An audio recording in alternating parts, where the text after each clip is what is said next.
Welcome to the Tech Egg. Don't get scrambled. Enjoy the video. In this video, I will explain how to make public videos on Snapchat. Snapchat's Spotlight feature is the primary way to share your videos with a wide audience beyond your friends. It's designed for entertainment and allows your content to be seen by millions of users globally. We'll walk through the simple steps to get your creative videos out there for everyone to enjoy and discover. First, open Snapchat and either record a new video or select one from your memories. You can then use Snapchat's built-in editing tools to add music, filters, lenses, and text. Make your video engaging and visually appealing to stand out.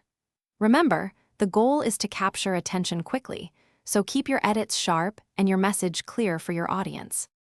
Once your video is perfect, tap the blue Send button. On the Send to screen, you'll see an option for Spotlight. Select this to submit your video publicly and reach a wider audience. You can also add relevant topics or hashtags to help others discover your content more easily. Double-check everything, then hit Send to share your creation with the world. To maximize your video's reach on Spotlight, focus on creating unique and high-quality content. Videos that are short, engaging, and feature popular sounds or trending effects often perform best. Aim for a runtime under 60 seconds to keep viewers hooked. Consistency and creativity are key to building an audience and getting your videos noticed. Thanks for watching. Consider subscribing if I helped unscramble your problems.